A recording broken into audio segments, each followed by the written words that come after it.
This week in the Fancy Stitch Combo series, I'm going to show you how to work the pillar lace stitch. Probably introduce you to the pillar lace stitch. This is a new stitch for me, but I was excited to find it because it can look really different depending on the yarn and needle size you use, and it's another stitch that lies flat, so it's appropriate for anything that you need to lie flat that's not knit in the round, like a scarf or a dishcloth or anything else, like I said, that's not knit in the round. Let's go ahead and take a look at the stitch.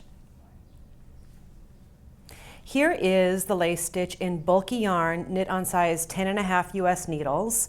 This has been blocked out, and you can see why it's called pillar lace. You have these pillars with the lacy bit between. And the back of the work is nice too.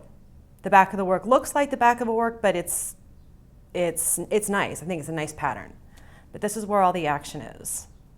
So let's take a look at it. Well, let me show you this. Not very stretchy. So maybe not appropriate for a hat or anything like that, but yeah, not much give to it, at least in this blocked state. Now, I'll show you something very interesting. This is pre-blocking. This is the exact same as this sample. Exact same yarn, exact same needles. Only difference is I did not block it. And if you don't block it, you get a parallelogram. And once you get it wet or with steam, you can pin it out and let it dry straight. But I'll tell you this, if you use this in a scarf, your lines will just be different. You'll end up with these angled ends on your scarf. Nothing wrong with that. The pillars are still lining up nicely. You can block it out that way too. I'll tell you that even though this has been blocked, this still kind of wants to be a parallelogram. So it's always going to have that to it. But no problem, kind of adds some interest to a scarf or something like that. So this is the chunky yarn on size 10.5 needles. And on this sample, I used a worsted weight yarn in size 10.5 needles. Still, and this is also blocked, and it's still trying to be a little bit of a parallelogram, but you can see how much lacier this gets when you go up a needle size or down a yarn size.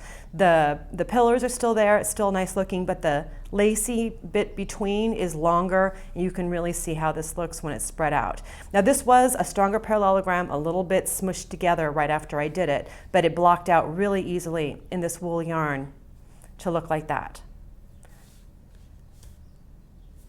Okay, let's get started on how to work this.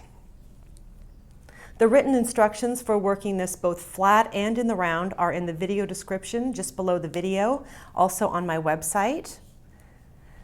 This is a multiple of 3 stitches plus 2. So I've cast on 14 stitches here to demonstrate for you. And I'm going to start off row 1 as a wrong side row, which is how I have it written out. And I like to do that because I like this bumpy side of the cast on to be the wrong side, because I like this flat side of the cast on to be the right side of the work. So on row 1, wrong side, I'm just going to purl across all these stitches. Try that again.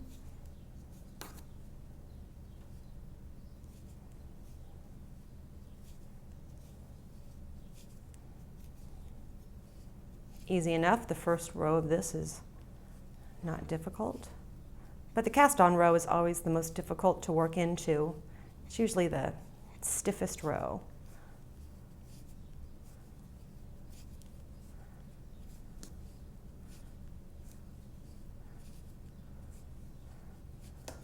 Okay, we're ready to work the action row here. This is just a 2-row repeat. All wrong side rows are going to be purled like that. Okay. We start off with knitting 1 stitch, and then we start the pattern repeat. You yarn over, which means you pull the working yarn forward between the 2 needles, giving you kind of a fake stitch on the needle there. You slip 1 stitch as if to purl. So this would be slipping a stitch as if to knit. You go in as if to purl and slip that stitch over without working it. Then you knit 2. Okay.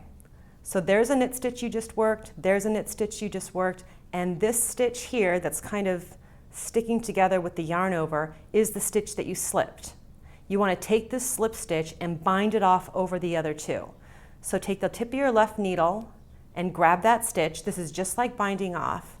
Pull it over the other 2 stitches. Okay, that's the pattern repeat. You yarn over, pull the yarn forward between the 2 needles, slip 1 stitch, and usually in every pattern you're always going to slip purlwise as if to purl, unless the pattern tells you otherwise. So I'm going to slip that stitch, knit 2, and then count 1, 2, 3. The third stitch was the slip stitch, so I'm going to bind that off over the other 2.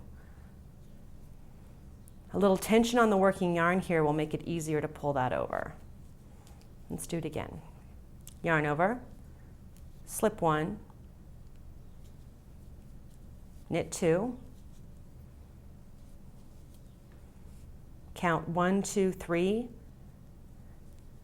grab that stitch to bind it off over the 2 knit stitches with some tension on the working yarn to make it easier. Yarn over, slip, knit 2,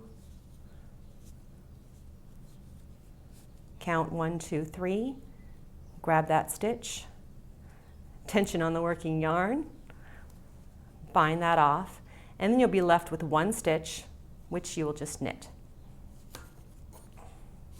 That's the pattern. I can already start to see the lace coming through there. And like I said, all the wrong side rows are purl. And that's pillar lace. You'll get really different results in knitting this with different yarns, especially different fiber types, fuzzier yarns and smoother yarns, different needle sizes. Good luck.